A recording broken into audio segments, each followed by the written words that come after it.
Welcome to the Man Cave Podcast. This is your escape for real, unscripted conversations about sports, hobbies, life, and storytelling. No scripts, no forced takes, just Man Cave talk. Now, here's your host, Dan Casper.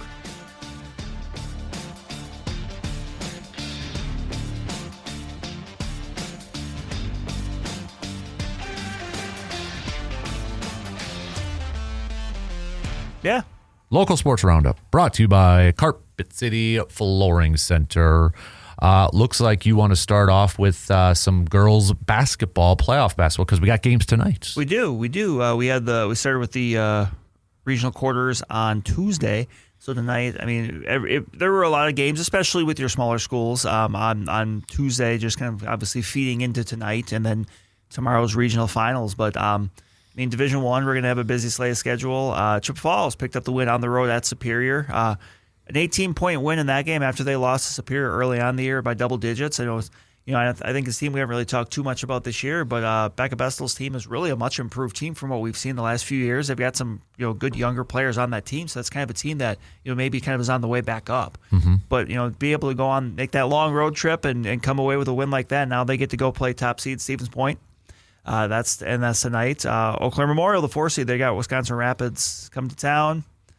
Eau Claire North picked up the win over Wausau West, so now they make the long trip over to Green Bay to take on Green Bay Notre Dame. Mm-hmm. That's the 15-2 matchup. So Stevens Point and Notre Dame are the 1 and 2 in that section. So Hudson's making quite the trip too over to Appleton. Oh, Appleton North's making the trip to Hudson. Or Appleton, excuse me. Yeah, yes. I'm sorry, I read that wrong. And that's the unique thing about the Division I section. You have the full section. So every team in the section is seeded versus like Division 2 through 5, you kind of have half sections. Gotcha. So you're going to see those longer trips, but with it being a Friday night, I mean, generally, that's not as big of a deal for them, even though that's a long bus ride. Mm-hmm. I mean, there's no doubt about that, but Division 2, you got a Big Rivers rematch. You got Rice Lake, the 1 seed. They got New Richmond. Otherwise, you got Menominee making the trip to Medford. Yep.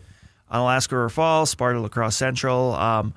Obviously, a lot of teams are going to be keeping an eye on Rice Lake in that one with Eddie Shepley and Schmidt, and that's just like really good team that they've got. Mm-hmm. And the team to kind of keep an eye on the other half of that bracket is going to be Shawano, who 1 seed. They've got another Wisconsin recruit along with obviously we're aware of Rice Lake and Adeline Shepley, but Leah Nordine with Shawano, very good player as well. So there might be a collision course with that. I guess there's still a long way to go, but when we're talking next week, we'll have an idea because obviously by then we'll know what the sectional finals are. So, Division 3, we've got quite the representation. Yeah, oh yeah, always. But Elk Mound is a 5 seed. They picked up the winner of Black River Falls. They make the trip to Arcadia.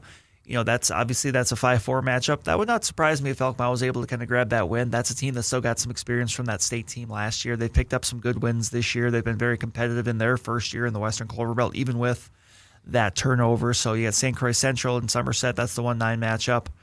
Otherwise, you've got Baldwin, Woodville, Amory, Prescott, St. Croix Falls. Obviously, a lot of middle border presence in the top half of that section. Bottom half of that section, you got Bloomers, the 4 seed. They're taking on Barron after Barron pulled off the 12-5 upset over Menominee Nation. So old Heart of North foes matching up there in the 4-12 game at Bloomer tonight. The winner likely gets Wittenberg-Burnhamwood undefeated. They got Spooner tonight, but that could be a regional final there. The other half, Stanley Boyd also went on the road. Ryan Wondrow's team pulled off the 12-7 upset at Northwestern.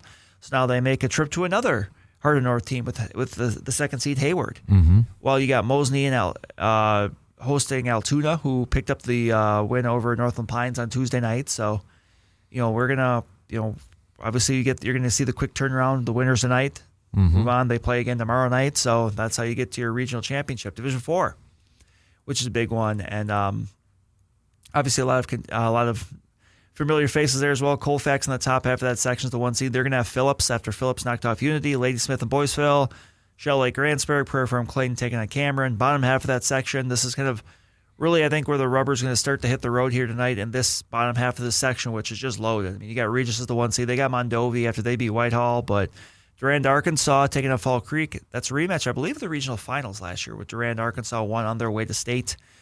A Fall Creek team that picked up a big non-conference win over Colfax near the end of the regular season. So a team that's gotten healthy. I think a team that's a bit of a dangerous as number 4 seed. You got McDonell hosting Cadott. That's where I will be tonight. But a game to keep an eye on because Cadott almost beat McDonell. Their second matchup of the year. Cadott was winning until the final seconds. McDonell got a big late bucket and then was able to hold on. But, I mean, those are conference foes.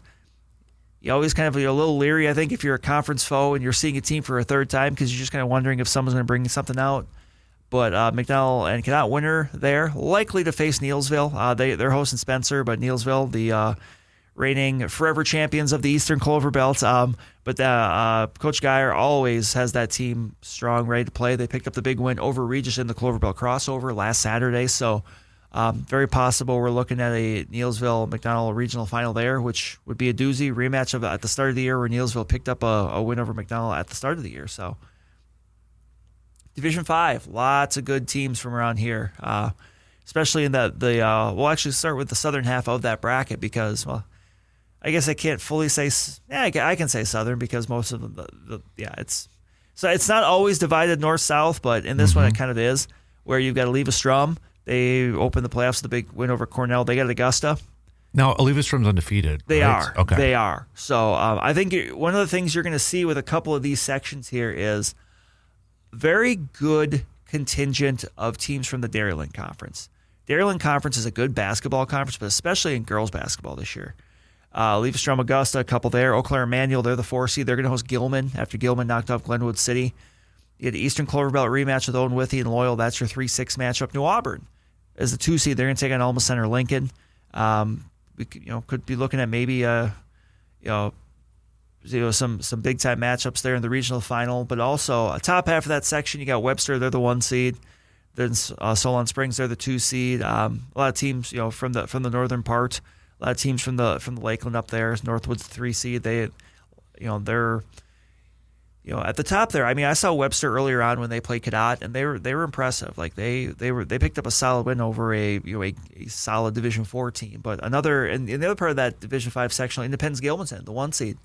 Another Dairyland team. They actually handed New Auburn their only loss so far, and that was, I believe, a 3 or 4 point game back in the early part of the year. They got Brookwood. Otherwise, you got Pepin Allman, Royal, DeSoto, Cochran Fountain City, Blair Taylor, Cashton. It's kind of interesting with how that splits up, and I do think it's probably a good thing that you've kind of got a lot of those Dairyland schools split up a little bit, just because of location. But also, I mean, there's a lot of really good teams in that section, or in those 2 sections, and in that conference. So, but yeah, I mean, a week from now we will know who is playing to go to state. So, we get down to it there. But yeah, I mean, we've got boys hockey and girls hockey. A lot of the teams in our immediate area knocked out, but Chippewa Area Ice Arena tonight hosting the Division 1 boys sectional final, Hudson and Stevens Point. That should be a doozy. So this determines who goes to state. This is who goes to state. So Hudson, Stevens Point, they're playing tonight. Second time in 3 years Stevens Point has been in that game. 2 years ago they reached the sectional final. They lost to Chippewa Falls. Hudson's been awesome this year, but they've had to work for it these last 2 games. I know Justice talked about it on Monday with Tomahawk. Yeah. And obviously that Tomahawk team that could score. I mean, it was an 8-6 game in the regional final there, but then Superior, Hudson had to kind of work through that one. So, and then Division 2, we got Amory, and then we got Hayward. That's one of the sectional finals. That's tonight in Hayward. You've also got Somerset taking on River Falls. That's tomorrow night in River Falls. So, we'll see if we get some Big Rivers or middle border representation down at state. But because River Falls is the 2 seed and they're hosting, is that just usually that's the neutral sites were usually set up beforehand. Okay. Actually, I think in Division 1, if I remember correctly, that was actually set up for Hobbs. Okay. But it can change if someone else is interested in hosting it. Okay. But yeah, so that's why sometimes in some sports you will see that where a team is hosting maybe a sectional final or a sectional semifinal if it's basketball. Now it's a little bit different in basketball this year because in the past they would have the sectional semis and the finals, sketched out. Now Instead of changing it all the time, it's TBDs. That's my guess. Is they have an idea, like they probably have, the WIA has probably sites they know or schools that have let them know, hey, we'll host, and they're probably going to wait and see what the matchup is and then go from there. Yeah. So instead of having confusion all over the place, right? Because that's going to be a thing people are going to wonder. Well, why is this game at here? It's like, well, that's just hockey, that's just kind of the way it is. Like it's set up because remember, if you're going to set up a site, you have to remember the big domino in this is you have to find a place that's going to host it. And then, you'll see that sometimes with, neutral sites where maybe they're closer to one site than the other. It's like, well, that's because, sometimes, the school isn't always going to be interested in hosting. Right. So you can only go with the schools that are interested in hosting, and that's not always going to be an equidistant amount from the two schools that are playing. So, right. But otherwise, yeah, I mean, we've got, state wrestling had the first night last night. So boys and girls, they'll get going here a little bit later on this morning. But day two, kind of the interesting thing with the changes is actually now boys and girls, all divisions, all weight classes, it's all double elimination, which I like because there, previously it was possible you could get down there, wrestle one match on Thursday night, and be done.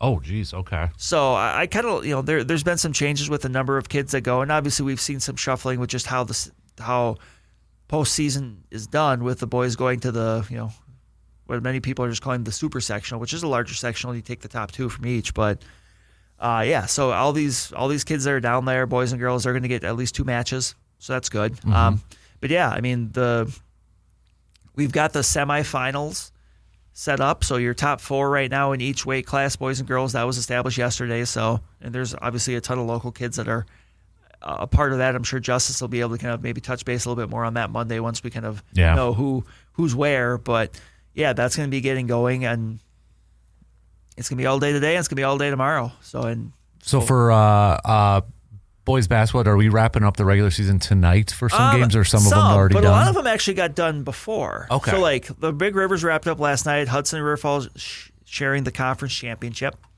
They're both 12-2, so obviously they're going to go into the playoffs.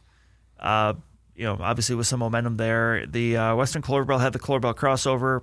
Previously, we had Regis and Fall Creek sharing the conference championship. So, but yeah, we had the Cloverbelt crossover last night. You actually had, it was 4-2 in favor of the West, but you had Cadott, Thorpe, Bloomer, and Stanley Boyd picking up wins. On the eastern side, you had Owen Withy and Spencer picking up victories. So, and then you've actually got the two crossover games tomorrow in Neillsville. And a lot like the girls, those look like they should be some real doozies. We got Fall Creek and Loyal. They'll be going first. That's the second place game.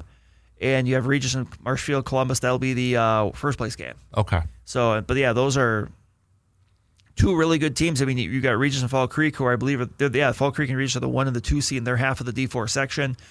And then in D5, you got Loyal and Columbus, who I believe are, the 1 and the 2 seed in their D5 section. So, I mean, those are four legit teams that we could see in Madison. Obviously, they'd have to see each other along the way, but I mean, those are prime contenders, to come out of their section. So that wraps up. And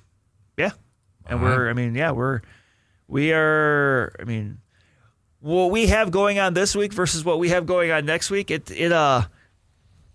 everything comes to a head very quickly. Well, on that note, let's take a look at the WIAC schedule here for the Blue Golds and UW Stout. I know we've got the WIAC Indoor Track and Field Championships starting today, going on today. Blue Golds are going to be hosting regionals for wrestling too. So we got those going on for Stout.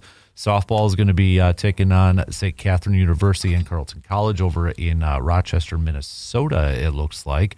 And then their men's hockey team going to be taking on Stout as part of the WIAC conference tournaments. Then we've Stout's taking on Stevens Point for their WIAC. Did I screw that up? I think you did. Okay. You gave me a look, so I'm like, did I screw that? So Stout's taking on Stevens Point for the WIAC conference tournament.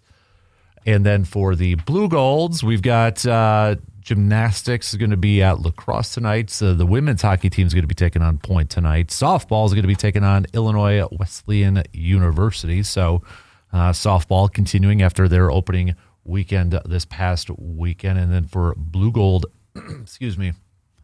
for Blue Gold men's hockey, they're going to be taking on River Falls as part of the WIAC conference tournament too. So starting to wrap up some of those, but also beginning the season too. And I know for baseball, Blue Gold baseball, they had a little bit of a schedule change that was announced. The Blue Golds were originally scheduled to play Simpson College in a doubleheader tomorrow in a single game on March 1st. Those games have now had their dates changed. The doubleheader will now be played today, with the first game beginning at 2 p.m. The single game will also be moved to Saturday at 1 p.m. So, baseball. Using the weather to get it in. Yep, exactly. That is your local sports roundup, brought to you by Carpet City Flooring Center.